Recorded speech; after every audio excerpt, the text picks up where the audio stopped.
오늘 우리에게 주시는 말씀은 창세기 21장 14절에서 21절까지 말씀입니다. 제가 본문 말씀을 봉독해 드리겠습니다.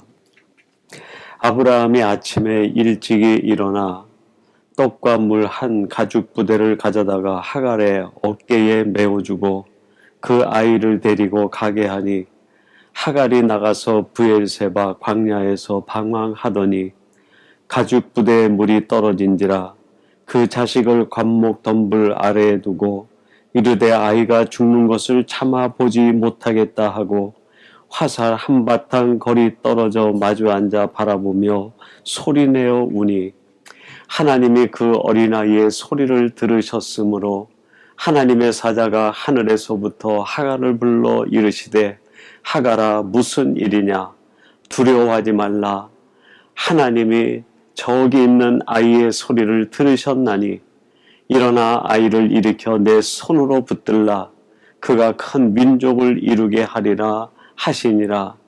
하나님이 하갈의 눈을 밝히셨으므로 샘물을 보고 가서 가죽 부대에 물을 채워다가 그 아이에게 마시게 하였더라. 하나님이 그 아이와 함께 계심에 그가 장성하여 광야에서 거주하며 활 쏘는 자가 되었더니 그가 바란 광야에 거주할 때에 그의 어머니가 그를 위하여 애굽 땅에서 아내를 얻어 주었더라. 아멘. 오늘 창세기 강의 88번째 시간은 주신 말씀 창세기 21장 14절에서 21절 말씀을 갖고 광야의 은혜라는 제목으로 하나님의 말씀을 전하도록 하겠습니다. 오늘 본문에 보면 아브라함이 그 하갈과 이스마엘을 광야로 내쫓는 그런 이야기로부터 시작이 됩니다. 하갈이 교만하고 또 하갈이 아브라함과 사라에게 순종치 못함으로 결국 한 집에 거하지 못하고 광야로 쫓겨나는 사람이 되고 말았습니다.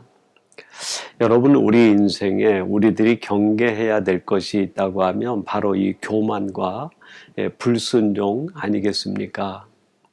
교만은 우리를 패망에 이르게 하고 불순종은 우리를 불행에 빠지게 합니다. 오늘 이 하갈의 이야기를 묵상하면서 저와 여러분들이 다시 한번 우리 신앙인으로서 경계해야 될 교만과 불순종을 경계해야 되겠다 다짐하며 오늘 말씀을 함께 묵상해 나가면 좋겠습니다. 오늘 본문 14절에 보면 하갈이 광야로 쫓겨나가게 되는데 이렇게 말씀이 기록합니다. 아브라함이 아침에 일찍이 일어나 떡과 물 한 가죽 부대를 가져다가 하갈의 어깨에 메어주고 그 아이를 데리고 가게 하니 하갈이 나가서 브엘세바 광야에서 방황하더니 하갈과 이스마엘이 광야로 내쫓김을 받게 되었습니다. 척박한 환경, 황량한 광야에 살아가게 된 것이죠. 여러분, 이 모습이 어떻게 보면 우리 인간의 모습이 아닌가 생각이 됩니다.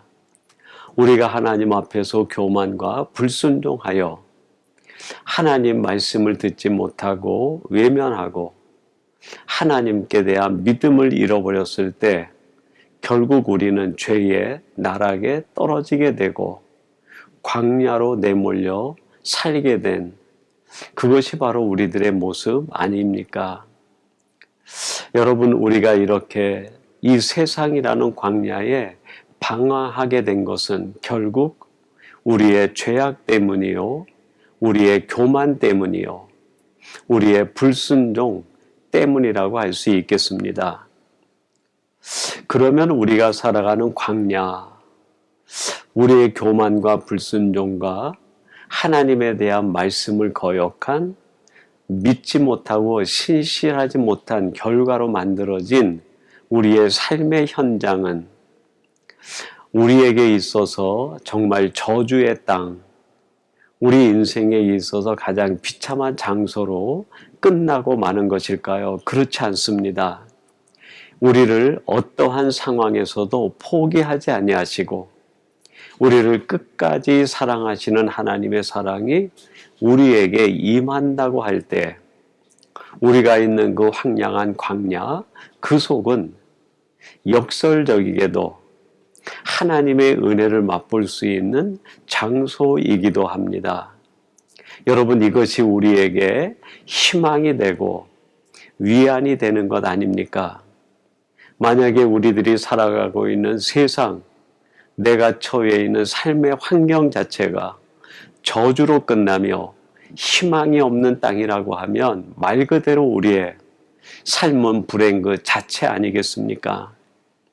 그러나 우리들이 어떠한 형편, 어떠한 허물과 죄악 가운데 있다 하더라도 우리를 포기하지 아니하시고 끝까지 용서하시며 우리에게 새로운 길을 열어주시는 하나님의 그 사랑으로 인하여 우리가 있는 그곳은 역설적인 하나님의 은혜의 장소이기도 합니다. 그래서 오늘은 말씀의 제목을 광야의 은혜라고 세워보았어요. 우리가 있는 곳에서 우리들이 어떤 은혜를 맛보며 누릴 수 있는가 하는 것을 생각해 보고자 함이죠. 오늘 본문을 통해서 보면 세 가지를 묵상할 수 있겠습니다. 첫 번째로 우리들이 살아가고 있는 이 광야와 같은 세상에서 맛볼 수 있는 첫 번째 은혜는 자신의 약함을 깨닫게 되는 은혜입니다.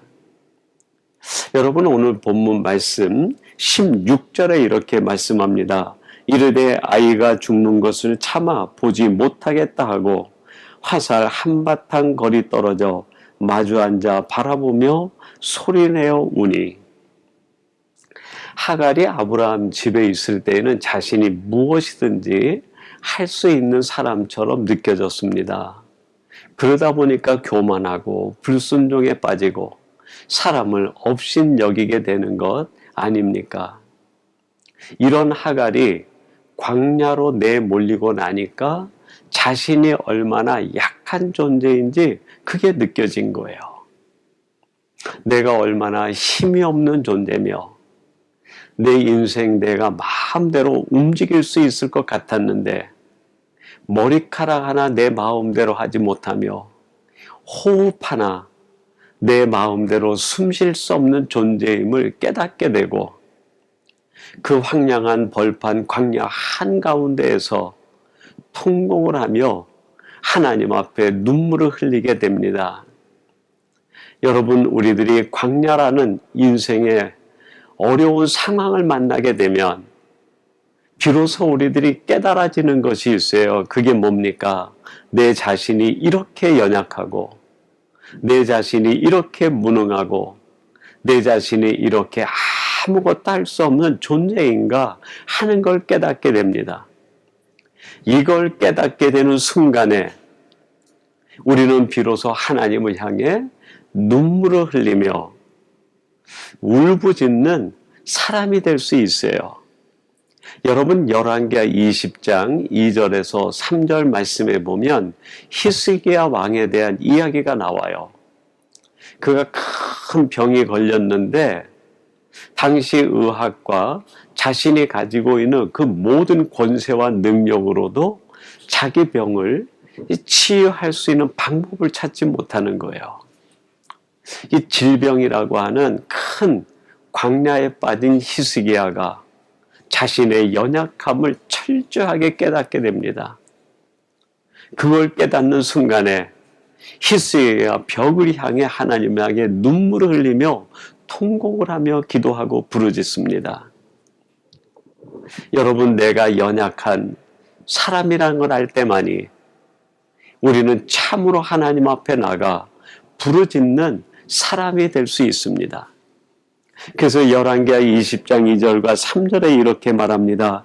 히스기야가 낯을 벽으로 향하고 여호와께 기도하여 이르되 여호와여 구하오니 내가 진실과 전심으로 주 앞에 행하며 주께서 보시기에 선하게 행한 것을 기억하옵소서 하고 히스기야가 심히 통곡하더라. 여러분, 히스기야는 말 그대로 당대 최고의 권력자, 왕 아닙니까? 그가 병이라고 하는 광야에 빠지지 않았을 때에는 자신의 힘으로 모든 것을 할 수 있을 것 같았는데, 질병이라는 큰 광야에 내몰리고 나서 보니까 자신이 얼마나 나약한 존재인지, 자신이 얼마나 무능한 존재인지를 깨닫게 됩니다. 이게 은혜죠. 그때 비로소 히스기야가 하나님을 향해 통곡하며 눈물의 기도를 드립니다. 여러분, 하나님 앞에 눈물로 기도할 수 있는 것, 하나님 앞에 부르짖는 사람이 되는 것, 그것이 바로 은혜의 시작입니다. 이렇게 하나님 앞에 부르짖을 때 하나님께서 그 기도와 눈물을 보시고 히스기야의 질병을 치료해 주며 그 생명을 15년이나 연장을 해 줍니다. 이사야서 38장 5절에 이렇게 말씀합니다. 너는 가서 히스기야에게 이르기를 내 조상 다윗의 하나님 여호와께서 이같이 말씀하시기를 내가 내 기도를 들었고 내 눈물을 보았노라. 내가 내 소원에 15년을 더하고. 여러분, 얼마나 큰 은혜요 축복입니까? 히스기야가 질병이라는 광야에 갇혔을 때 자신이 얼마나 무능하고 나약한 존재를 깨닫게 되고 하나님 앞에 비로소 눈물로 부르짖는 사람이 됩니다. 그렇게 부르짖을 때 하나님으로부터 응답의 역사가 이루어지고 그의 질병이 치유되고 생명은 15년이나 연장을 받게 됩니다. 여러분, 은혜 중에 은혜, 우리가 깨닫는 광야에서 첫 번째 은혜는 내가 약한 존재라는 것을 아는 거예요. 거기에서부터 우리의 신앙과 우리의 새로운 삶이 시작되게 됩니다. 오늘 이 말씀을 나누는 사랑하는 성도 여러분, 여러분들은 여러분의 인생의 광야에 내몰리기 전에 내가 얼마나 연약한 존재요, 무능한 존재인지를 깨닫고 늘 하나님 앞에 눈물로 부르짖을 수 있는 지혜로운 하나님의 사람들이 되시기를 간절히 바랍니다. 두 번째로 이 광야에서 깨닫는 은혜는 하나님만 주목하게 된다는 것입니다. 오늘 본문 말씀 17절에 이렇게 말씀합니다. 하나님이 그 어린아이의 소리를 들으셨으므로 하나님의 사자가 하늘에서부터 하갈을 불러 이르시되 하갈아 무슨 일이냐 두려워하지 말라. 하나님이 저기 있는 아이의 소리를 들으셨나니. 여러분이 하갈이 아브라함 집에 있을 때에는 하나님과의 대화가 없었어요. 하나님을 바라보지 않았습니다. 하나님을 주목하지 않았어요. 자신이 하나님의 은혜 가운데 있고 하나님의 도우심과 하나님의 사랑과 하나님의 섭리 가운데 있음에도 불구하고 하갈은 한 번도 하나님을 주목하지 않습니다.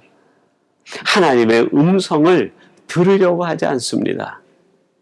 오직 사람만 바라보는 거예요. 아브라함을 자기의 도움으로 삼고 사라를 바라보면서 자기의 적으로 삼고 시기와 질투에 빠진 사람이 되었습니다. 여러분, 우리가 사람만 바라보면 사람에 대한 시기와 질투가 일어나게 되고 사람을 늘 경쟁 대상으로 삼게 되고 사람으로 인하여 내 마음이 늘 상처와 내 마음속에 평안을 잃어버리는 근심과 염려와 갈등이 찾아오게 됩니다. 그 이유가 바로 하나님을 바라보지 못하기 때문이에요. 그랬더니 하갈이 광야로 내몰리고 난 뒤에 오직 하나님만 주목하는 사람이 됩니다. 비로소 하나님의 말씀에 귀가 열리게 돼요. 그래서 오늘 말씀에서도 보면 하나님과의 대화가 시작이 됩니다. 하갈아, 내가 무엇을 원하느냐? 내가 무엇을 하려 하느냐? 하나님의 부르시는 음성에 하갈이 응답하며 하나님 앞에 자기의 마음을 그대로 토로하는 여인이 됩니다. 여러분, 우리들이 살아가는 세상에서 이 광야와 같은 삶에서 우리가 경험하는 두 번째 은혜는 하나님만 주목하는 사람이 되는 겁니다. 여러분, 그것이 우리들이 누리는 은혜 중에 은혜예요. 하나님을 주목하는 사람은 사람 때문에 흔들리지 않습니다. 그리고 하나님의 말씀을 듣는 사람은 내가 있는 곳이 어떤 곳이든 그곳에서 참된 평안과 하늘의 위로를 맛보는 사람으로 살아갈 수 있습니다. 사도행전 7장 55절의 스데반의 고백입니다. 스데반이 성령 충만하여 하늘을 우러러 주목하여 하나님의 영광과 및 예수께서 하나님 우편에 서신 것을 보고, 스데반이 사울이라는 청년과 유대인들에게 둘러싸여 돌에 맞아 죽기 직전 그 급박한 상황에서도 스데반은 하늘을 우러보는 시선을 빼앗기지 않았어요. 하늘을 주목하여 바라보는 이 스데반이 하나님의 영광을 보게 됩니다. 보좌 우편에 계신 예수님을 바라보게 되며 담대함을 얻게 됩니다. 여러분, 우리들이 살아가는 세상에서 하늘을 주목하며 하나님을 바라보는 사람은 사람 때문에 흔들리지 않아요. 내 앞에 있는 환경 때문에 넘어지지 않습니다. 오히려 담대함으로 믿음이 굳건해지게 됩니다. 여러분, 계시록 1장 3절에 이렇게 말씀합니다. 이 예언의 말씀을 읽는 자와 듣는 자와 그 가운데 기록한 것을 지키는 자는 복이 있나니 때가 가까움이라. 이 예언의 말씀, 즉 하나님의 말씀을 듣는 자, 그리고 그 말씀을 읽는 자, 그리고 그 말씀 속에 있는 것을 지키는 자는 복이 있다 말씀합니다. 하나님의 음성을 듣는 사람이 복이 있는 거예요. 하나님의 말씀을 늘 묵상하는 사람이 복된 사람입니다.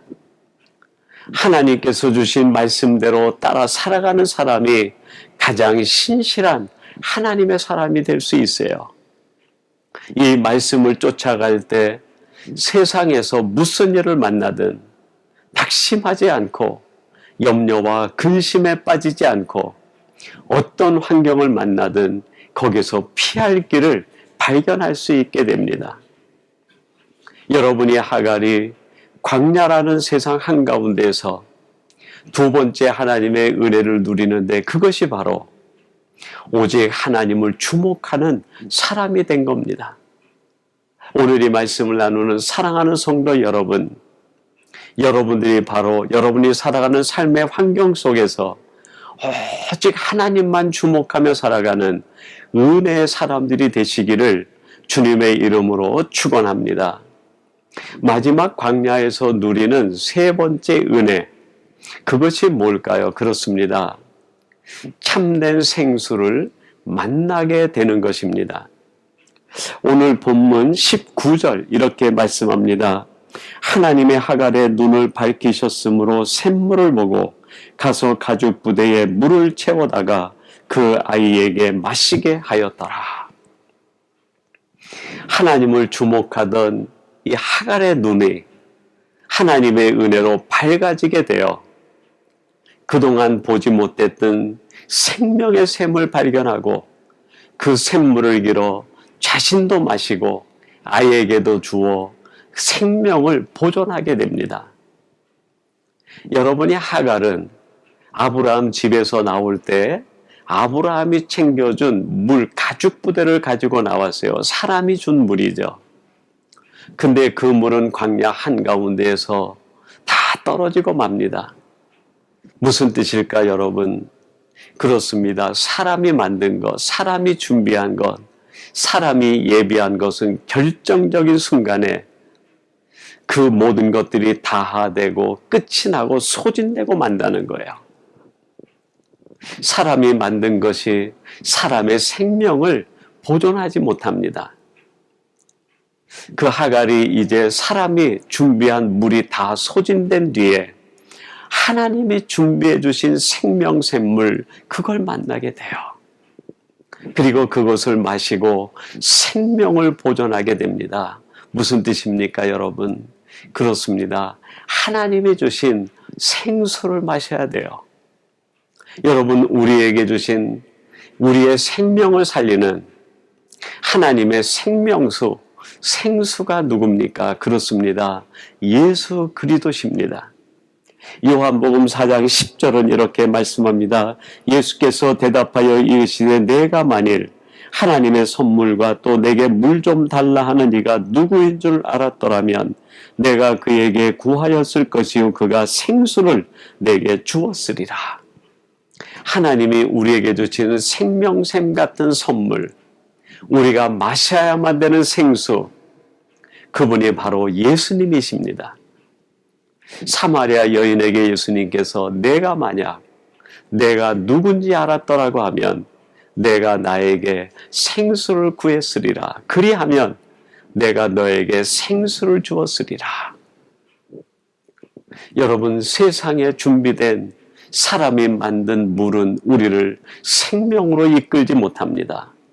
오히려 더 갈증을 느끼게 하고 인생에서 해결되지 못하는 우리 인생의 문제를 더 깊게만 만드는 거예요.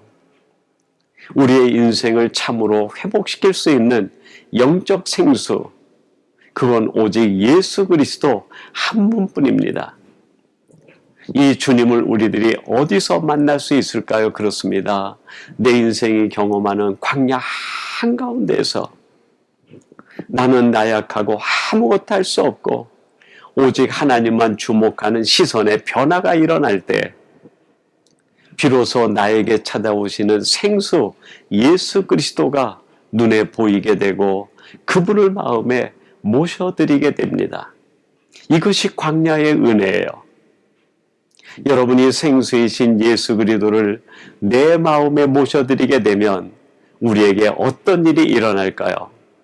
요한복음 4장 14절 이렇게 말씀합니다. 내가 주는 물을 마시는 자는 영원히 목마르지 아니하리니 내가 주는 물은 그 속에서 영생하도록 솟아나는 샘물이 되리라. 다시는 목마르지 않다는 거예요.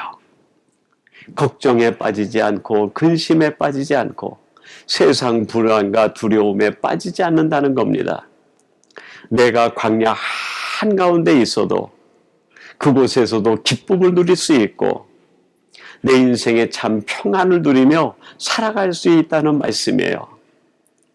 내 안에 계신 예수 그리스도가 나로 하여금 내 기쁨이 샘솟게 하시고 평안에 이르게 하시고 내 영혼을 안식 가운데 이끌어 주시기에 내가 비록 광야 한가운데 있다 할지라도 나는 그곳에서도 천국의 삶을 살 수 있는 사람이 됩니다.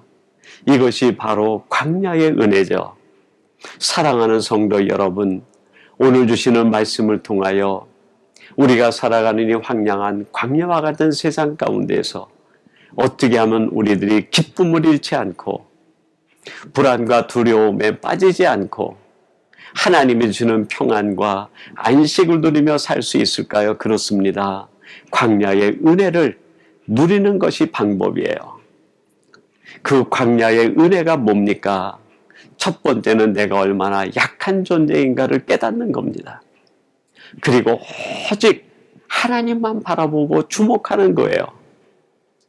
그럴 때 하나님께서 우리의 눈을 열어 우리 영혼의 생수이신 예수 그리스도를 보게 하시고 그분을 마음에 모시고 살아가야 하심으로 우리 마음에 참된 평안과 천국의 삶을 살아갈 수 있도록 도와주십니다. 이 은혜를 놓치지 않고 살아가시는 복된 성도들이 되시기를 주님의 이름으로 축원합니다. 우리 같이 기도하겠습니다. 하나님 아버지 감사합니다. 오늘 주시는 말씀을 통하여 우리가 살아가는 인생, 이 광야와 같은 세상에서 어떻게 우리들이 두려움과 근심에 빠지지 않고 하나님이 주는 평안과 안식을 누리며 매 순간 기쁨과 감사의 삶을 살 수 있을지 광야의 은혜에 대하여 말씀해 주시니 감사합니다. 오늘 말씀을 통하여 내 자신이 얼마나 약한 존재를 깨닫게 하시고 오직 하나님만 주목하게 하시며, 그때 우리의 눈이 열려 우리에게 보내주신 생수이신 예수 그리스도를 마음에 모시고 살아감으로 이 광야의 은혜를 누리는 저희들 되게 해 주옵소서. 예수님의 이름으로 기도하옵나이다. 아멘.